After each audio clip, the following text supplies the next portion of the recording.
Welcome back. Exergy destruction and balance will be the topic of this lecture. In the previous lecture, we derived the mathematical formula for a combination property. The combination property that we are referring to is exergy. What exactly do we mean by a combination property? So this property has attributes not only of the system, but also of the environment. Okay. So while deriving the mathematical formula, it is important to note how we got the environmental variables like P naught and T naught into the formulation. Okay. For example, we eliminated part of the work as not being useful, okay, and we demarcated between useful work and work that is not useful, that cannot be communicated to a work device like a shaft or a battery or so on. Okay, so this refers to the environmental pressure, and T naught refers to environmental temperature. Okay, so with that, we derived a formula. So this is the exergy of a system of internal energy U, volume V, and entropy S, having kinetic energy this much amount and potential energy this much amount. So this system, particular system which we are considering, will have an internal energy corresponding to U naught, V naught, and S naught when it is in the dead state. In the dead state, that is, it is in a state that is in equilibrium with the environment. The values will be U naught, V naught, S naught, and of course the kinetic energy and the potential energy will be zero. So in such a dead state, the potential of the system to generate work is zero. Okay, so but in any other state other than the dead state, the system has a potential to generate work, and exergy, which is this quantity, is a measure of work potential of the system.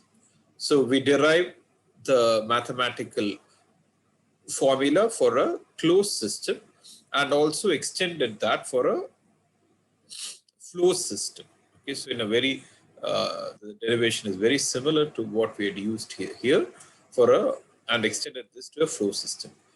Even for a system which whose temperature is less than that of the environment, exergy is not zero or negative, it's a positive quantity, because you can still run a heat engine between the environment and the medium under consideration whose temperature is less than that of the medium and generate work.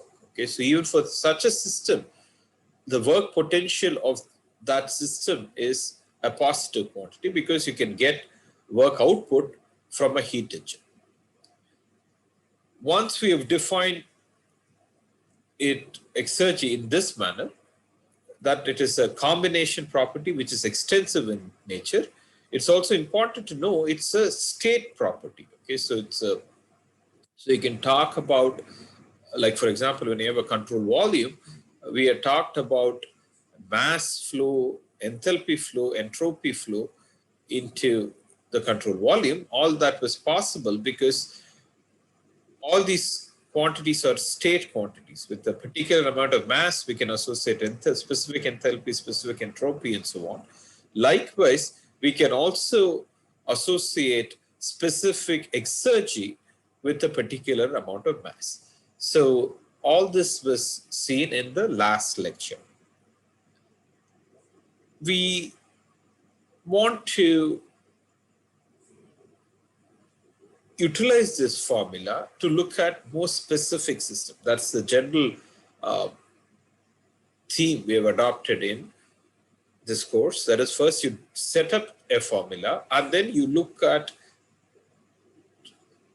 mainly two kinds of system. One will be a closed system, another will be an open system. Okay, so this is what is relevant to engineering. So that's the approach we would take here also. So before we get into that, I want you to have a better feel for exergy by relating it to entropy. Okay, in a way that exergy is another aspect of entropy. Okay, I'll clarify what I'm trying to say here. So consider a work generating heat engine. This work is generated in a reversible manner, okay, by accepting heat from high temperature reservoir at temperature T and rejecting heat to a low temperature reservoir. In this case, the low temperature reservoir is the environment itself at a temperature T0. We have done these kinds of system, we have analyzed these kinds of system a lot in the earlier part of the class. We can write the energy balance and the entropy balance for the system and obtain what is the work that is generated from this heat engine. When you can also write this work that is generated in a slightly different manner when we present this information in a TS diagram. Okay, so if you look at the TS diagram, because this is a cyclical device, so it is presented in this manner. This is just mapping of the information presented here onto the TS diagram. So the work which you have obtained is actually the available energy. Okay, so this is the available energy which is generated, which is delivered as work, which is equal to this quantity. Okay, so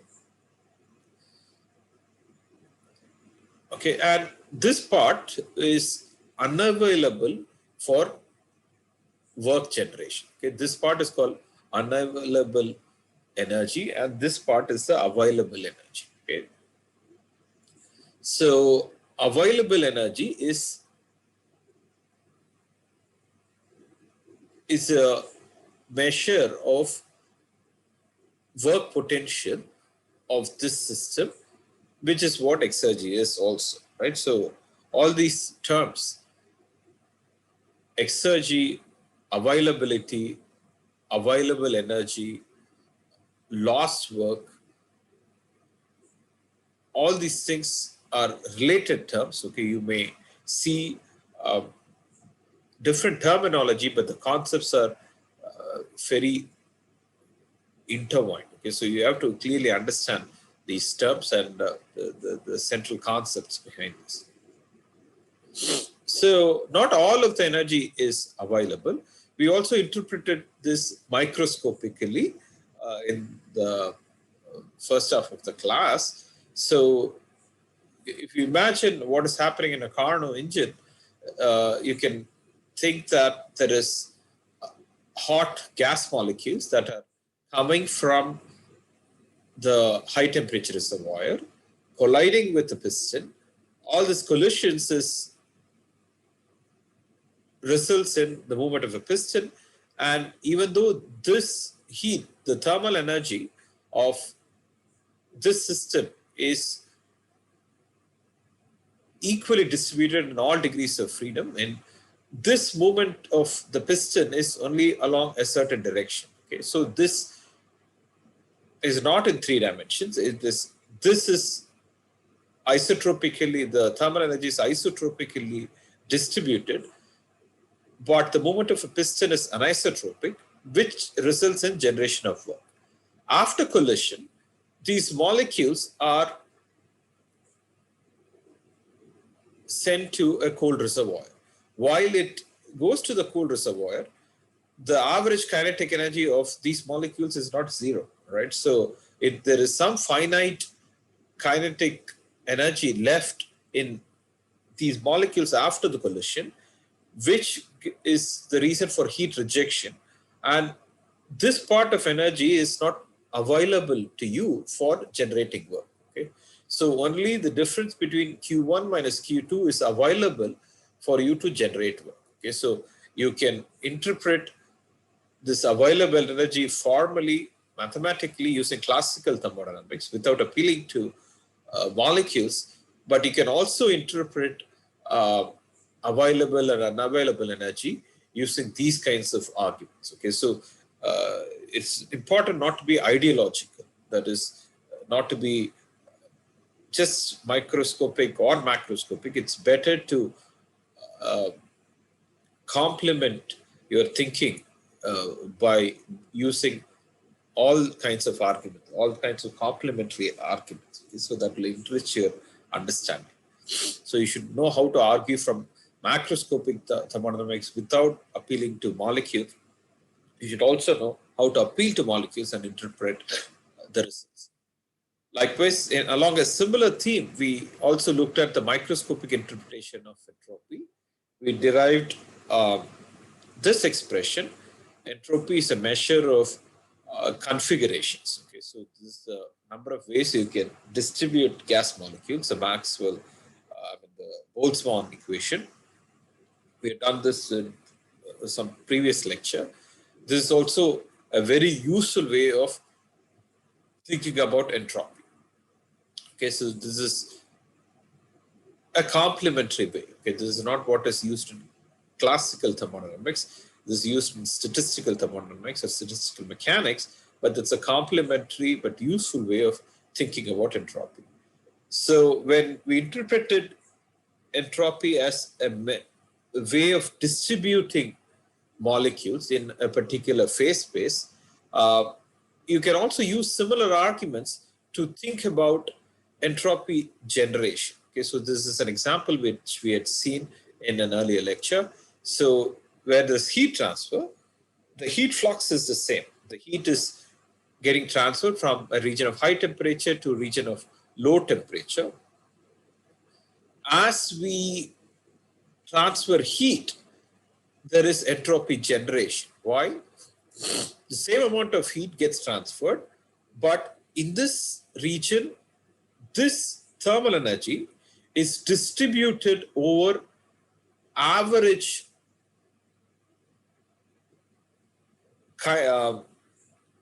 the T1, as you said, is a measure of average kinetic energy, right? So here T2 is average kinetic energy on this side, okay? Because T1 is greater than T2, the number of ways of distributing this thermal energy in a system whose average thermal energy is T1 is different from the number of ways you can distribute the same thermal energy onto a system which has lesser thermal energy. Okay, so because this has lesser thermal energy on this side, the number of ways of distributing is larger, right? Therefore, the entropy is generated on this side. Okay, so what am I trying to do? Okay, so we used an interpretation of entropy provided by Boltzmann on number of ways of distributing total energy in a system. Okay, so we use that kind of argument to interpret your macroscopic thermodynamics. Okay, in this case, macroscopic entropy generation. Why entropy is generated along in this side? Because the average thermal kinetic energy, which is the measure, which is T2 is a measure of average kinetic energy. Because the average kinetic energy is lesser, entropy is generated here because you are distributing the same amount of Q on this side over T2, on this side over T1. So we also talked about the work potential in the last class based on a certain formula. So we will see the same formulas elaborated in the next few slides. So even if you don't understand this particular term, this slide, you will understand in the few subsequent slides. So the exergy transfer is in this manner. There is greater exergy here when the system is in higher temperature. That is, the work potential of this thermal energy is greater. If because this temperature is higher, the work potential of this thermal energy is lesser. Okay, because this temperature, temperature in this medium is lesser. Okay, so some exergy, that is the work potential, is destroyed as heat is being transferred from this region to this region. Okay, so what am I? There are many things which we have tried to do with this example. One is, the first thing we try to do is relate this way of thinking about entropy to entropy generation. The second thing I want to demonstrate is, along with entropy generation, there is exergy destruction. Okay, in some ways, this is the other side of coin. Exergy destruction is the other side of entropy generation. So remember that exergy is work potential. Okay, the work potential is being destroyed here in a way to commensurate entropy generation. So, okay, once you have framed the mathematical equation, we'll start applying this mathematical formulation to some model system. The simplest model system is an isolated system. In most of your real experiments, you will never see isolated system, but it is useful for analysis. Okay, so like when we looked at microscopic thermodynamics, Boltzmann analyzed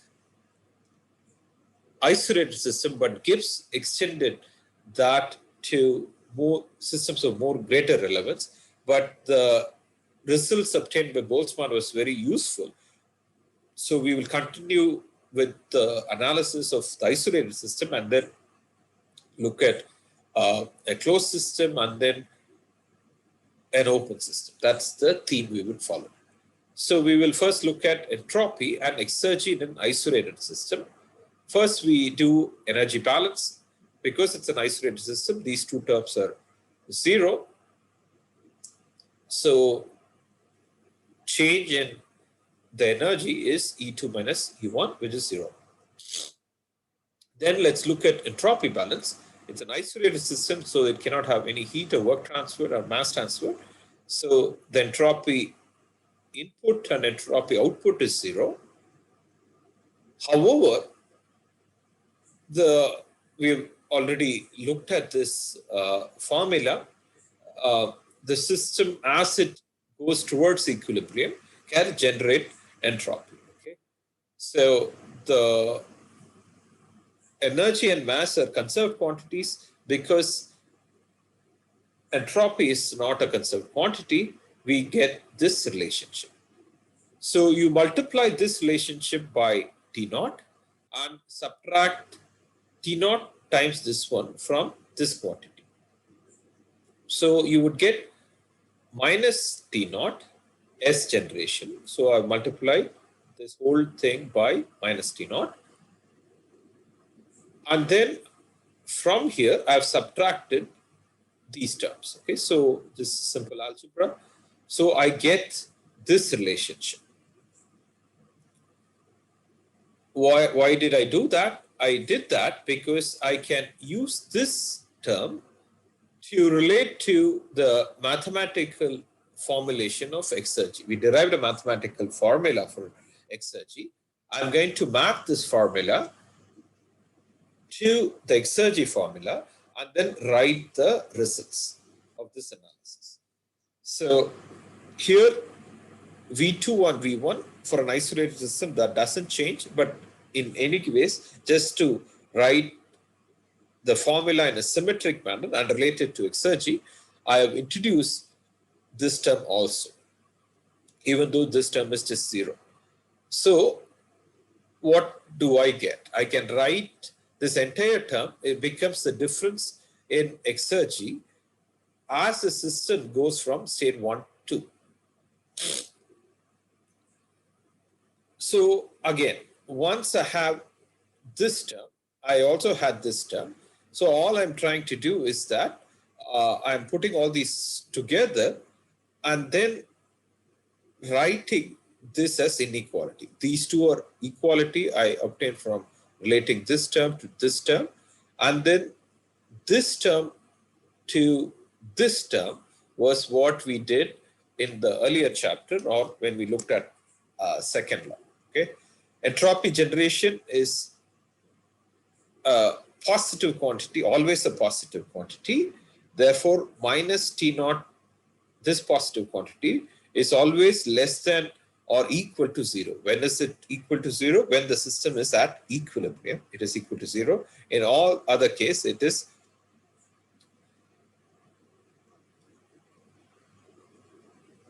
this particular term is a less than 0. So I can write this particular equality, a part of it in terms of exergy, because we are we are looking at exergy analysis of the system.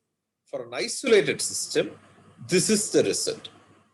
What does this thing? So if you put it in words, this principle is what is called decrease in exergy principle. Okay, so principle of decrease in energy. Okay, so just to state it, the exergy of an isolated system during a process always decreases. That is, the work potential of a system always decreases, or in the limiting case of a reversible process remains a constant. Okay?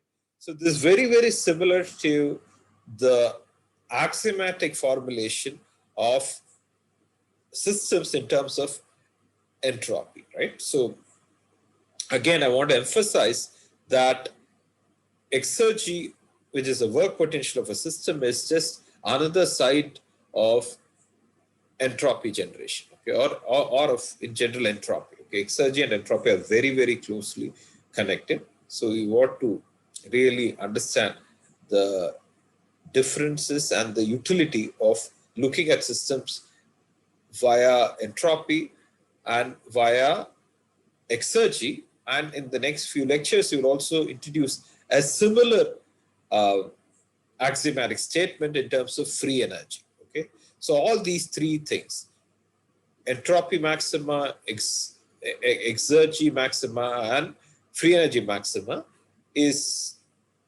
a way of establishing equilibrium. Okay, it's a way of treating thermodynamics axiomatically. So if there are some questions, we can discuss further in the discussion now. Okay, so even when the exergy decreases, okay, of the system, for example, when let's say you are losing heat, the exergy destruction is a positive quantity. Okay, so exergy destruction has to be compared with entropy generation. Okay, entropy is generated, here exergy is destroyed. Okay, the work potential is destroyed when the entropy is generated. Okay, so that's the analogy here. Even though this is a negative quantity, destruction is a positive quantity, right? So this is the again principle of decrease in exergy. So for a reversible process, exergy destroyed is 0. For an irreversible process, exergy destroyed is greater than 0. For an impossible process, the exergy destroyed is less than 0. So this is not really relevant for any real system. These two are what is useful for analysis of real systems. All right. So once we have stated that extrema principle, now we are going to do a balance. Remember, like entropy, exergy is also not a conserved quantity. That's why you have this term, right? So if it's been a conserved quantity like mass or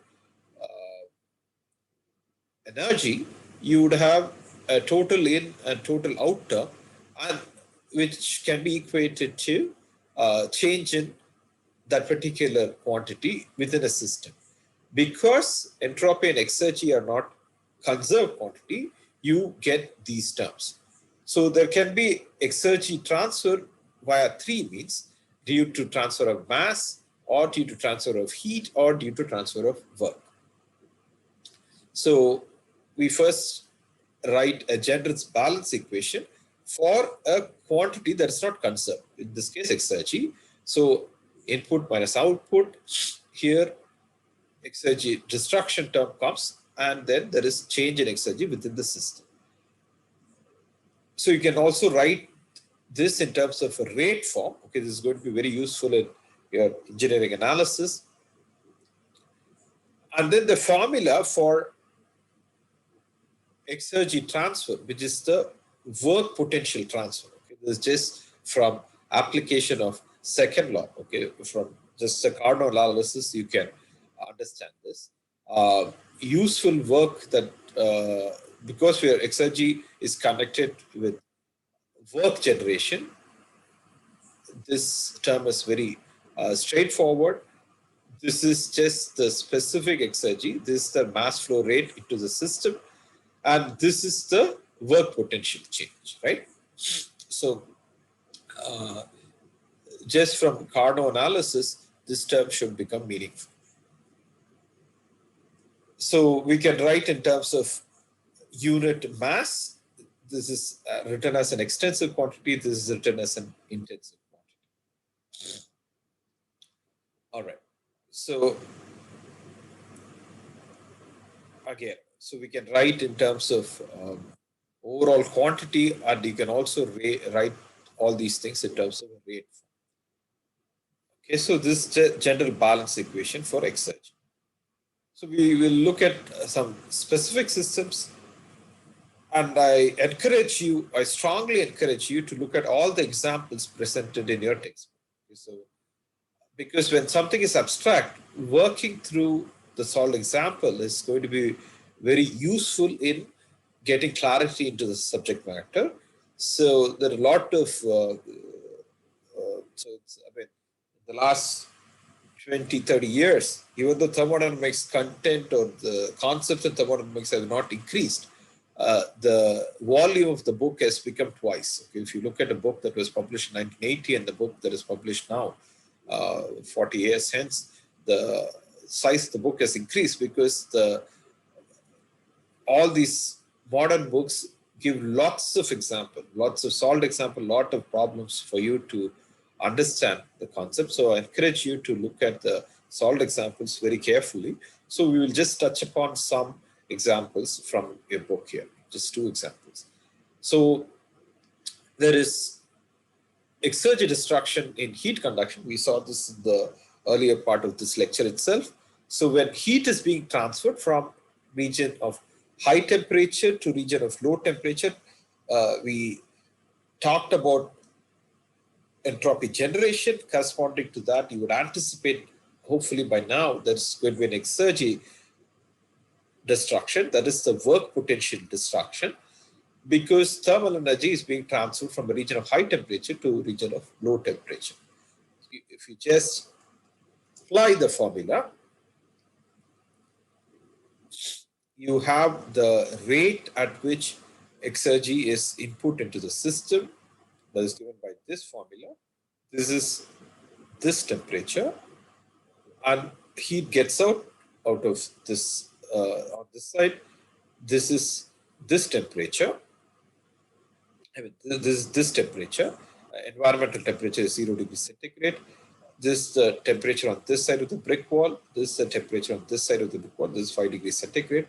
Environmental temperature is 0 degrees centigrade. That is here. T naught is 0 degrees centigrade. So when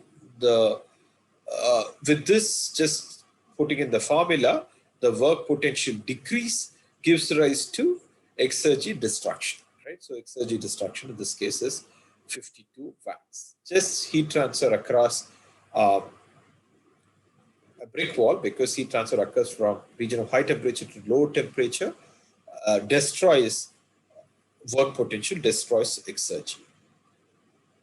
We can also look at another example, exergy destruction in steam expansion. So steam expands in an environment which is at this particular pressure and temperature, and there's also heat transfer. So corresponding to this particular state and corresponding to this particular state, we can associate internal energy, entropy, and volume. Specific internal energy, specific entropy, and specific volume. So I know the mass that is involved here. This a closed system. I can calculate the exergy in state 1 and exergy in state 2. We have derived this formula. I'm just using that formula here. And then I can also talk about useful work. Remember, part of the work, that is P naught times dV, is not useful work. Okay, that's just the work involved in pushing the atmosphere. That's not really going to be available for you to do useful work, shaft work, and so on. So the useful work, we have a formula. Then the second law efficiency is represented in this manner. Okay, so that is the exergy recovered. That is the useful work that is recovered from this state change between 1 to 2, and the exergy expended. The exergy expended is the exergy difference between where as the system goes from state 1 to 2, and the second law efficiency is the useful work you obtain divided by the exergy that has changed. So we can also compute the exergy destroyed using T naught X gen, right? This entropy generated has two terms, remember. There is an entropy change within the system that is given by this quantity. M is the total mass inside the system. S2 minus S1 is the entropy change of this system. And there is heat transfer Q surrounding, okay? And the surrounding is at this temperature. Okay, so S generation is entropy change within the system and the entropy change in the environment. Both these things combine to give a positive quantity, and entropy destruction is associated with exergy destruction is associated with entropy generation multiplied by the environmental temperature. So there are a lot more examples in the textbook. Please go through it very carefully. Each of the example tries to bring out, emphasizes particular point. It's especially when things are abstract, like entropy and so on, entropy, exergy, and so on. So it's more important that you go through these solved examples.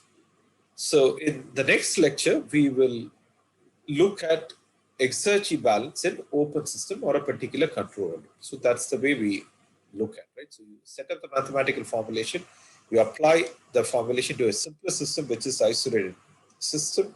Then you look at a slightly more complex system, and this system is more useful for engineering analysis. Thank you.